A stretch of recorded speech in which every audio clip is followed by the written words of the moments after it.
I'll fill in for it. I don't think we have alternates. You don't? Yeah, it's recording now. Just a That would one be- night it would stand, be Jim. nice. One night stand. It would be nice if we did have one, at least one alternate in case That something. would be nice. He's good for one. No. No, not Jerry, not. I'm just gonna stand right here, right? Tell you what to do. I couldn't do what you people do up there. A lot of people think. I don't have the patience. Sometimes, well, there again, you know, that word patience comes Yeah. into play. Yeah. That's what you said. Look, oh, I don't need anything else. Got one? About 5-6 minutes to get here.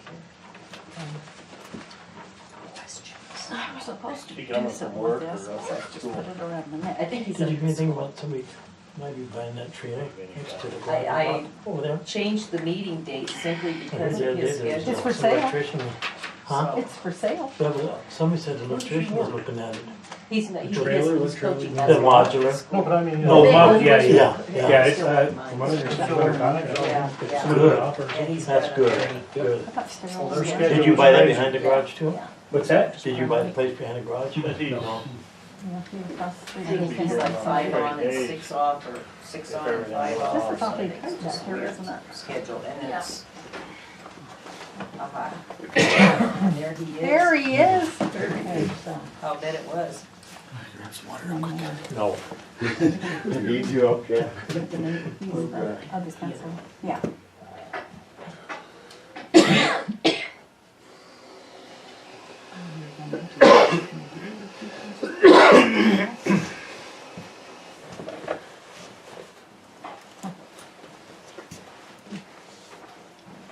Nate, Yep, would you mind sitting over on the other side of Shirley? yeah, no Thank problem. you. She has the video going, so Oh, gotcha. this is gonna save you spin Bill? behind. You make it right there. Tim has class tonight, so he will not be here.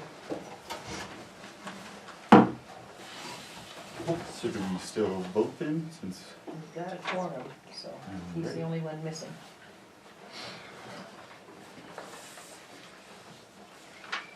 Well, let's go ahead and call the meeting to order. We'll skip the preliminaries, it's a workshop, it's not actually a council meeting. I had all of the candidates for the council seat sit in the front row.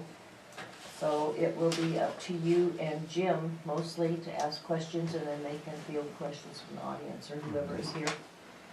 So,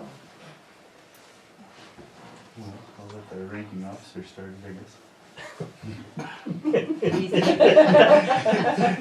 You're the chief of the council, so you gotta go out the gates first. Nominate somebody already? Said rank. he is the president of the council, or mayor pro tem. Well, how are you gonna do this? Just one at a time, like You Keith can- would be first? You could, well, it doesn't make any difference. If you have a question, you can ask your questions, and then each person will have an And jump opportunity in to and just- answer. Yeah. Well, this question is, somebody I know can't answer it, but what do you know about construction, fixing water lines, gas lines, sewers? If you were called upon to help the city guy?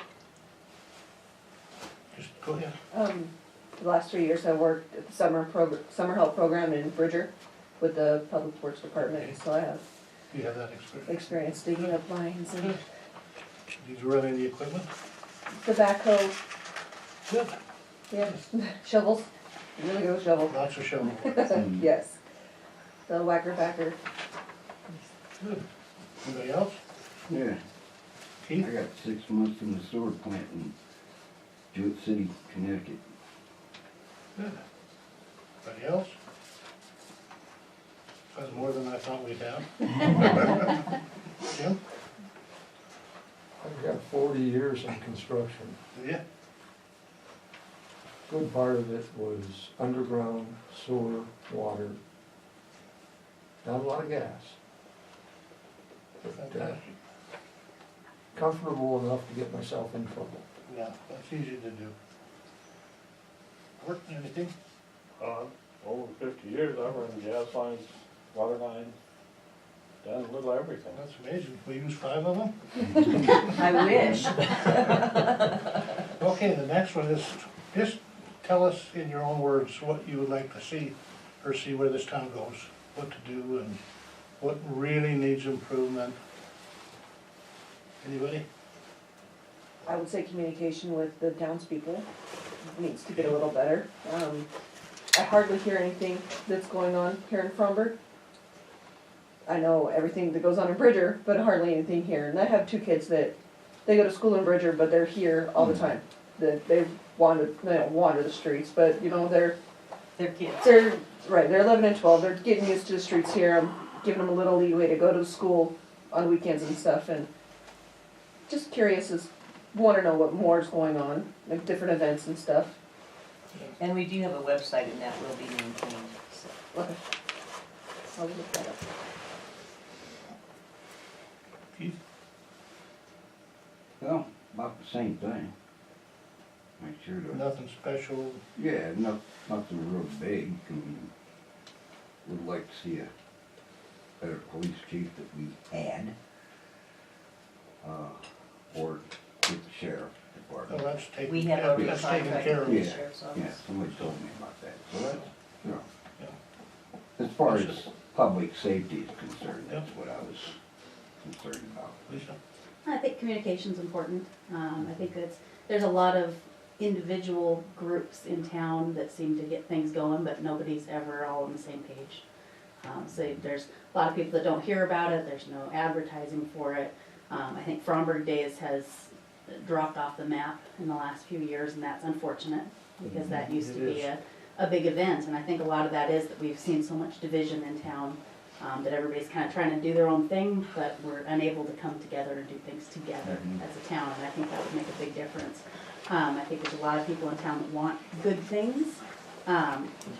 We just have to somehow, I think, as a town council and, you know, as a new mayor, find a way to bring all those different parties together, working under the same umbrella, rather than one trying to outdo the other. I think that's the wrong direction to go. I think growth is inevitable out here. Billings is growing. We're seeing it already in the outlying areas, so I think it's up to the town council and the people in charge to make sure that we're ready for that growth, and that we're doing everything we can to invite that business growth in, invite the people that are moving here with families, that are gonna go to school, that are gonna bring revenue into the town, to make it a viable place for people to live, rather than just living in the dark ages. Like, we've just been the suburb of Billings where people moved to when they couldn't get housing anywhere else. I think we've graduated past that as a community, and we need to get out of that shadow and move forward. Good, very good. Yep. Got a fairly long list of stuff, but right at the top of the list are the kids. I enjoyed the last council meeting when the policeman was here. I enjoyed what he had to say. I've heard there are bad kids in this town. I have never met one of them, okay? I've got neighbors who've got teenagers, you don't even know they're there. But kids are gonna be kids. And they're going to be sure that nobody's ever done this before, so they can get away with it. And they're bored. That might not be the town's fault, it might be the parents' fault. But we've got to address those kids, because they're good kids. And there's gotta be a way to make them more comfortable in this town.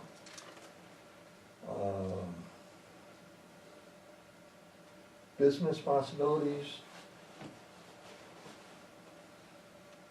it's really tough, because you have to look at what we can offer to a prospective business.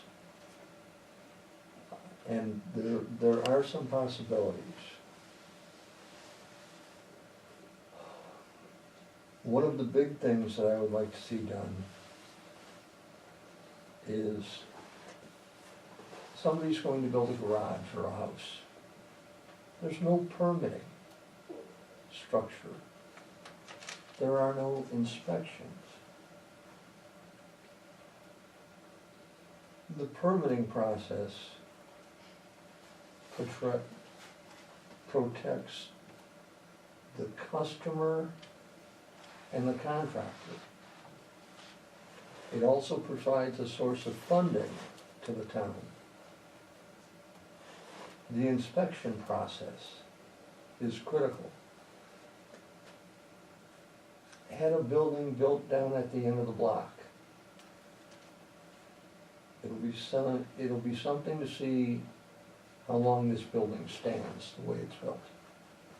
At a log house going in 4 doors away from me, the man has done a phenomenal job.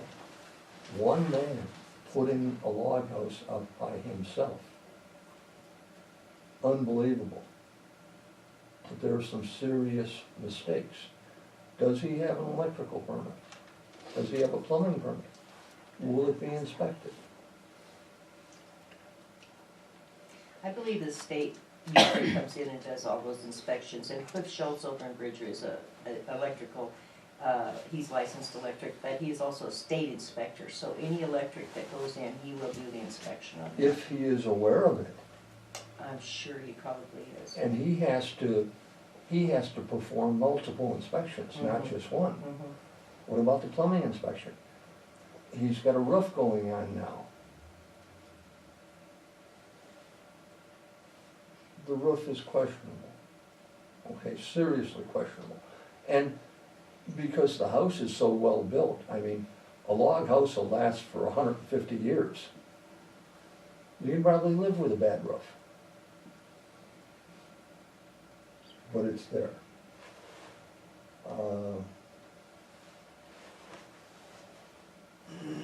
The water and sewer problem that we have and the cost to bring everything up to spec, I would really like to look into those costs. If we have 400 people living in this town, and the cost is $2 million, that means that when it's up and running, the first time any water flows into that toilet and any sewerage goes down, it'll be $5,000. That first flush. I mean, the cost to redo that system is extraordinary. I think that we have to take a long, hard look, line by line item, of what the costs are.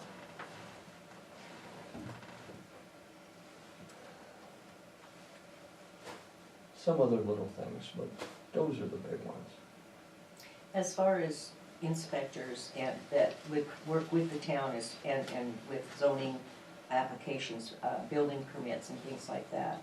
Once you get into that, and having worked with economic development for several years, there are a lot of hoops that you have to jump through. You have to get, you have to do feasibility studies. You have to do a lot of different things in order to get that up and running. And once you do, the town, if you're looking at a town financially, like as we are, because our income, our revenue is very, very low. We're way, way below 500,000 as far as our revenue goes. When you're looking at hiring inspectors, planners, things like that, that is gonna cost a lot of money. Right now, we have inspectors that are based out of Red Lodge that we can call on to use. Although the people that are doing the building or remodeling their house or rewiring or plumbing, that cost for that building inspector will come out of their pocket. We have a state inspector that lives over in Bridger, and he will also come and do that. So when you're looking at apples and apples, a lot of times, you know, one of them's got a big worm in it, so, and that's the budget. So you're gonna have to look at all of those aspects of everything that you're talking about. And yeah, we'd love to do that. We would love to see growth in this town, and we would love to see a lot of things done, but let's face it, if you want people, businesses to move in here, you're right, you're gonna have to offer them some incentive. Billings was a small little town for years and years. I know I lived there. I graduated from senior high school there. And they didn't always have that kind of money, that kind of revenue, but as the tax base got larger and larger and larger, and people moving to Billings, new businesses, Billings offered incentives. There are a lot of things that you have to be able to offer in order to get business and any kind of revenue coming into a town. We've got potential, I agree with Lisa, we have got tons of potential. And we just have to work at building that potential. So, any ideas? I think anybody that has a really good idea or feasible idea that we can work with, bring it up, goodness. We're willing to listen to anything. I have to disagree with the having to offer incentives. We're currently running a very successful business in town. Nobody offered us any incentives to start that business. Our incentive was the business and the fact that we knew there was a need and that we could make money doing it. We're getting ready to open another business in town. Again, we haven't been offered any incentives to open those businesses. I know, but you did this on your own. You didn't go through any kind of an economic development. Right. You did that out of your own pocket and everything. What I'm saying is if you want a business to move in here, like if you wanted Maverick or somebody to come in and put a gas station in, they're gonna want more than just us to say yes. If you want a company to come in and put in any kind of business, they're gonna want a lot more than what a private owner like you and your husband put in. By the way, good job. But why not appeal to those people? Why not appeal to the private We owners? can, The small we can, businesses? but, I think that's and where another the focus question I needs have to too be. is where are we gonna put them? We have every building in town is self-owned, it's privately owned. Absolutely. Most of them are full. We cannot use the property on the highway because it's access. So, You're right, and that's what's holding this town back, is the fact that we have vacant, unused buildings. And as long as we don't require people to maintain and improve those buildings, they'll continue to stay vacant. but most of the people in town have brought their buildings up to code. All the business owners that are active right now have brought their buildings up to code. They've done immense improvements on those buildings. Right, and I'm talking So- the vacant buildings. Right, The and ones we that have aren't being two utilized.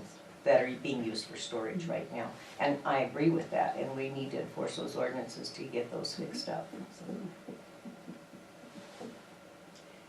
I'm done. I don't think city needs to micromanage people's life. What you need to do is make it so people can afford to live here. Right now, it's really hard.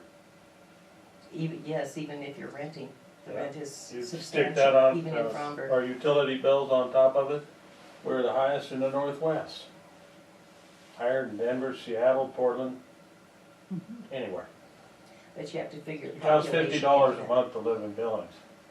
I know, Bill, but you have to figure have to population figure into that. And What we were living before, right, you still have people here like us that have limited wage I'm that one. have to live, I'm one. and you're making it hard. And your solution is, well, we'll just kick you out. It doesn't work. All the problems that the city has need to be addressed as they come along. And I don't wanna come in with any preconceived notions of what needs to be changed or what don't. Cause I just don't know all the ins and outs of it. I've been in this town for a long time. 45 years. I'm here, I think 1965. From down the street at Edgar. Back in, seen Fromberg when it had a hardware store, 2 grocery stores. A couple of cafes. Cafes come and go. Yep. Had one cafe that just went up and down the street. They've tried to open places for kids. Kids don't wanna hang out and play pinball or anything, now they do that at home. They do that walking down the street.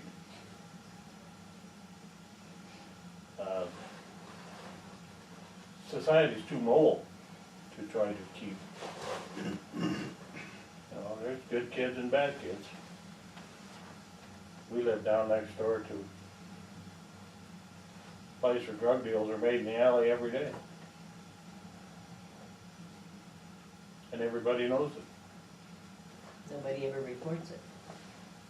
But there again, if you They have do, been reported and they have to have probable cause, Yeah. so. they drive by. I mean, sheriff's department's held by their own rules too, so. Yeah, those doggone rules, huh? You can get people to move into town and send their kids to school, to support the school. We have so many people living in town that have kids, that their kids go to a different school. I know. Right now, we're right at 100 kids up to school, and there's, I think there was, one report said there was 40-some students that live here that go to different schools. So the schools find it hard to support us still.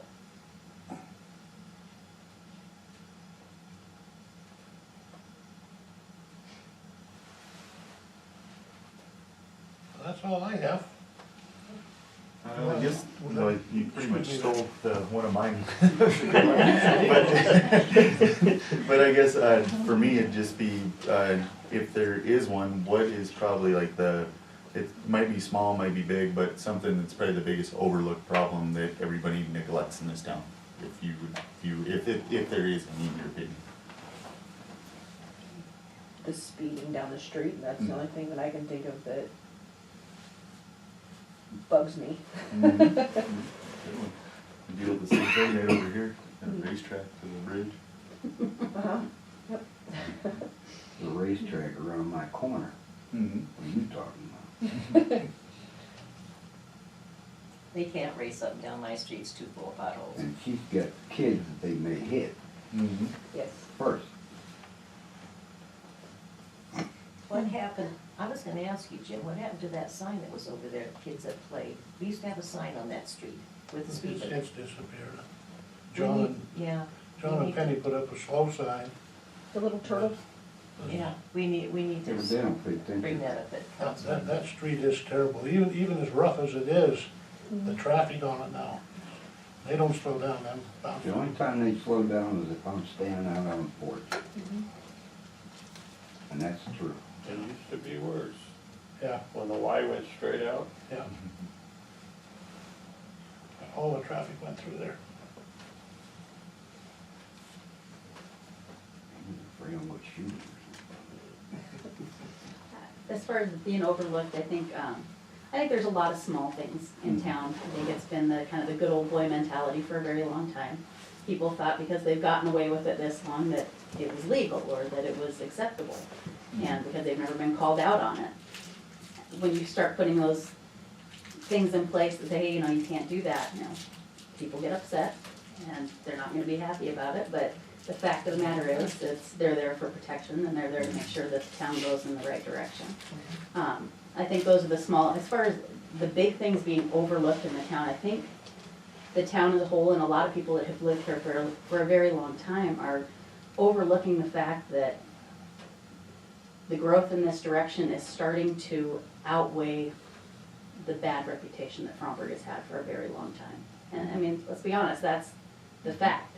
And there's been a lot of different reasons. Some people say it was because of our police chief. Some people say it's because it's just been, I mean, there was a sign at the rescue mission for a long time that said, if you can't get housing in Billings, move to Fromberg. That was what we were inviting to come out here. And that is what this town thrived on for many, many years. And we have gotten to a point where we can move past that and we can really turn this into a small bedroom community outside of Billings, that people want to live in. And I think people have really there's a lot of people in this town that still have their heads stuck in the sand thinking that we're still stuck in the dark ages. It's only Fromberg, nobody wants to come here, it's just Fromberg. And I think we're at a place, a very pivotal place, where we can move past that and we can become a place where people want to live. They want those small country towns, they want to live somewhere where their kids are safe, where they can go to a small school and get one-on-one help from the teachers. I mean, you see it as people move in town and they're fixing up the houses, and yours is the perfect example. So it came in and bought a house that was, Shambles. in shambles, there you go, for lack of a better word, yeah. I mean, and turned it around, and there are a lot of people out there that are looking for those opportunities, and they're looking to do it out here. And I was in real estate 7 years ago, got back into it again a couple of years ago. 7 years ago, it was, why on earth would you want to live out there? Why would anybody want to go to Fromberg? Well, if you grew up here, you would. Yeah, I mean, but that's what you Well, heard. you got a brother I that's mean, dying. across the board, that's what you heard from people when you mentioned to them, why not think about moving out? What I hear now is, I don't want to go any further than Fromberg. They don't want to go to Bridger, they don't want to go to Belfry. I'm willing to go as far as Fromberg. That's the first time ever in real estate. Fromberg has come up as a, this is where I want to go. This is where I want to be. That's huge for us. That's an opportunity that we have never had. And it's, I think we have to be ready to act on that, or they're going to move past us, and they're going to go to Bridger. So I think we need to capitalize on that and make sure that we do everything. I mean, there's only so much we can do. You know, there is fiscal limitations to what we can offer. But inviting in those private businesses and trying to make it a place where people can do business and raise families, I think if we do it right, we can really make it into a town that people seek out, rather than a place people have to go. And another thing is that we have to have the kind of businesses in here that people will actually visit and do business with. It's kind of hard, you know, to do that because we've had grocery stores in here that, how many times did we have one, Jim? 3 or 4 in the last Yeah, 5 or 6 years? And they can't make it because they have to charge a little bit higher price than they can get at Walmart, say, or Reese's IGA or something in Laurel. But what they don't realize is they're spending that much money just in gas to drive They to don't Walmart they or don't to spend it, Reese's yes. IGA. The problem is being a bedroom community, is they're coming from those places home. So you're driving past it, you stop and shop where it's cheap, you come home. I worked in Bridger for 40 years. I shopped at the IGA in Bridger because I worked across the street from it. The reason that I shop Marita, at the when she IGA sold in the Bridger. store, she was grandfathered into Western family. The kids that got it after her weren't. They had to find a different supplier. And I think you're right, I They mean, couldn't that's, do it. we have to do different kinds of businesses. I Oh, mean, that's a yeah, fact. I yeah. mean, you have to think outside the box. I think anybody who's ever run a business or known anybody who runs a business knows there's also a really big difference between a person that owns a building and a person that is a successful business person. There is a big difference. Just because you own a property does not make you a business manager. And that's what we need. We need to get those people in here that know how to bring people in, that know what kinds of businesses, what the community is lacking, you know, what they can do to bring in business from here, from Bridger, from Joliet, things they can't get somewhere else. Because you're right, it's always going to be cheaper in buildings, you know, unless you're doing something, you know, like running an automotive shop. We can offer cheaper prices here than anywhere in buildings on everything. So there are those businesses It's that not you can costing do. you a little bit more for freight and things like that? No, absolutely not. And we don't have the overhead that the building shops and things work with. So Yeah. we've passed that along. I mean, sure, if you had somebody who was trying to make the same, you know, same kind of things you're doing, but that's not the point. You know, the point is that you are offering services that are needed out here that people don't want to have to drive to buildings for. Yeah, it's hard to make a grocery store work unless it is with something else, where you've got another operating business and on the side, you can go pick up your milk and your loaf of bread if you need to. I mean, those are the kind of things that we have to start trying to get people in here and doing and maximizing and doing things that there's not already a half a dozen going on in here in Bridger, which, I mean, there's a couple of those businesses where it's already being done. You know, you're not gonna come in and reinvent the ball. You know, you better do something different. But the opportunity is there, for sure. There's another little thing, and Lisa, you mentioned it. People doing one thing and another group doing this and that. And why don't everybody do the same thing? Like, Jim, you said you got a neighbor that's building a roof that looks like crap. Excuse my language. Why don't you go over and tell him? Why don't you go over and help him? Maybe It's called he has. being a neighbor. I did. Okay, well, you was just complaining about his roof. You didn't say you went over to try to help him. You know, It's his room. See, that's the problem. No, it's not. Yeah, it is. There's some of us live in houses that were old when we were not even Kids, around. House I'm in came down off Tuber behind horses. A lot of the houses around here were moved in from Stringtown. Down They were Springtown, mining and they stuff, came yeah. over from Roberts, Right. down from Jibo and Carbonado. Mm-hmm. And all kind of married together and, And some of the houses in Bridger came from Roberts over. And they're still standing. Sorta. Yeah. I've got a question. Not because they're well built. They were built sparse by people out on the places just trying to get by. Had a true 2x4. You know, some of them been so bought so many times you can't find a 2x4. I've got a question. How much vacant or occupied land does the town own? we own 40 acres up here in the back. That used to be the landfill. And we own the 9 city lots on the acreage that Lisa and Mark just purchased. That's it. That's it. Okay. Them, I- city's bound by private ownership on that side. Private ownership on that side. Mhm. Private ownership on that side. If you go 6 miles down the road, you're gonna see it all the way down the road. Yeah. What we have available is all privately owned right now, if there's access to the highway. We do not own any property, and I don't know what's available farther out toward Joliet or Roberts. But they would be out of the city limits anyway for the Yeah, most and part. that's, you can build out there, but without a really improved road, people don't. One of the nice house built out there is on its third owner. It's access, when people live here and have to work in Billings, they need to be able to get up in the morning and get out. At 7:30, 7 o'clock, between 7 and 8 is like ants coming out of this place. When we go into Billings to work on Wednesdays, if you got a 5-minute window you can catch where the traffic won't kill you getting to town. I used to leave at 6 o'clock in the morning in order to get, when I worked at Family Services, Department of Family Services in Billings.